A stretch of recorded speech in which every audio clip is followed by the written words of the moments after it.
Subscribe now and press the bell icon. Never miss an update. الحمدللہ رب العالمین والعاقبۃ للمتقین والصلاة والسلام علی ابن الذبیحین اما بعد فاعوذ باللہ من الشیطان الرجیم بسم اللہ الرحمن الرحیم والبدن جعلناها لکم من شعائر اللہ لکم فیہا خیر فاذکروا اسم اللہ علیہا صواف. وعن زید بن ارقم رضی اللہ تعالی عنہ قال قال اصحاب رسول اللہ صلی اللہ علیہ وسلم یا رسول اللہ ما هذه الاضاحی قال سنة ابیکم ابراہیم قالوا فما لنا فیہا یا رسول اللہ قال بكل شعرة حسنة قالوا فالصوف یا رسول اللہ قال بكل شعرة من الصوف حسنة. صدق اللہ العظیم.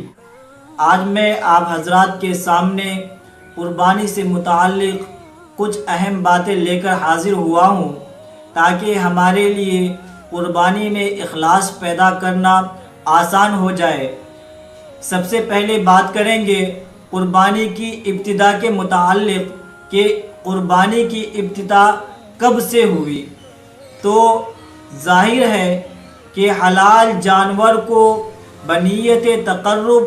ذبح کرنے کی تاریخ حضرت آدم علیہ السلام کے دو بیٹوں حابیل و قابیل کی قربانی سے ہی شروع ہو جاتی ہے. یہ سب سے پہلی قربانی تھی. نبأ ابنی آدم بالحق اذ قربا قربانا فتقبل احدهما ولم يتقبل من الآخر کہ اور آپ اہل کتاب کو آدم علیہ السلام کے دو بیٹوں کا واقعہ صحیح طور پر پڑھ کر سنا دیجئے. جب ان میں سے ہر ایک نے اللہ کے لیے کچھ نیاز پیش کی تو ان میں سے ایک کی نیاز مقبول ہو گئی اور دوسرے کی مردود ہو گئی. حضرت ابن عباس رضی اللہ تعالیٰ عنہ کی روایت کے مطابق علامہ ابن کثیر رحمۃ اللہ علیہ نے تفسیر میں لکھا ہے کہ حابیل نے مینڈے کی قربانی پیش کی اور قابیل نے کھیت کی پیداوار میں سے کچھ غلہ صدقہ کیا. اس زمانے کے دستور کے مطابق آسمانی آگ نازل ہوئی اور حابیل کے مینڈے کو کھا لیا اور قابیل کی قربانی کو چلا کہ قربانی میں اصل عبادت اور رضا الہی مقصود ہے، کیونکہ اللہ تبارک و تعالی خود ارشاد فرماتے ہیں لَن يَنَالَ اللَّهَ لُحُومُهَا وَلَا دِمَاؤُهَا وَلَكِنْ يَنَالُهُ التَّقْوَى مِنْكُمْ کہ اللہ کے یہاں نہ تمہارا گوشت پہنچتا ہے اور نہ تمہارے خون پہنچتے ہیں، بلکہ پہنچتا ہے تو صرف اور صرف تمہارا تقوی پہنچتا ہے. جب یہ بات واضح ہو گئی کہ اللہ کے یہاں صرف اور صرف تقوی اور رضا الہی ہی مقصود ہے اور اسی کا اعتبار ہے، تو یہ بات ہمارے سامنے واضح طور پر آ گئی کہ اللہ کے یہاں نہ گوشت پہنچتا ہے، نہ پوشت پہنچتا ہے، نہ خون پہنچتا ہے اور نہ ہماری دکھلاوے کی کوئی اور بات پہنچتی ہے، بلکہ اگر کوئی بات پہنچتی ہے وہ ہے تقوی اور رضا الہی. ایک بات قابل غور ہے کہ اگرچہ ایام قربانی میں احراق دم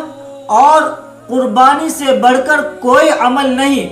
لیکن قرض لے کر اور دکھلاوے کے لیے قربانی کرنا عزیز دوستو بالکل درست نہیں ہے. یہ اس لیے کہنی پڑ رہی ہے کہ آج کل یہ رسم چل پڑی ہے کہ باپ دادا نے پورے جانور کی قربانی کی تھی اور پچھلے زمانے میں ایک زمانے سے پورے جانور کی قربانی کرتے ہوئے آ رہے تھے، تو آج بھی ناک بچانے کے لیے یا یہ سوچ کر کہ لوگ کیا کہیں گے اگر ہم نے پورے جانور کی قربانی نہیں کی، یا یہ کہ اگر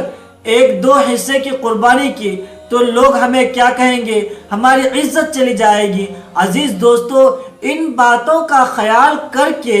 اگر ہم قرض لے کر قربانی کرتے ہیں، یہ انتہائی گھٹیا اور غلط بات ہے۔ اس لیے ہمیں قرض لے کر قربانی کرنے کی بالکل اجازت نہیں ہے، ہمیں قرض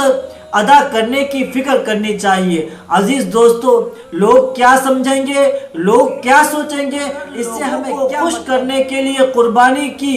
یا کوئی بھی عمل کرے وہ لا حاصل ہے۔ اسی کو تو ریاکاری کہتے ہیں، اور ریاکاری کے متعلق آیا ہے کہ یہ شرک خفی ہے،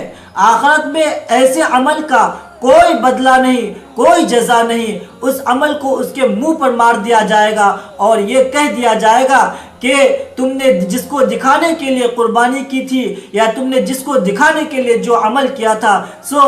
وہ مقصد تمہارا پورا ہو گیا اور آج تمہارے لیے کوئی بدلہ نہیں۔ قرض لیے بغیر قربانی دے سکتے ہیں تو واجب بھی دیجئے، اور اگر نفل کی گنجائش ہے تو نفل بھی قربانی دیجئے،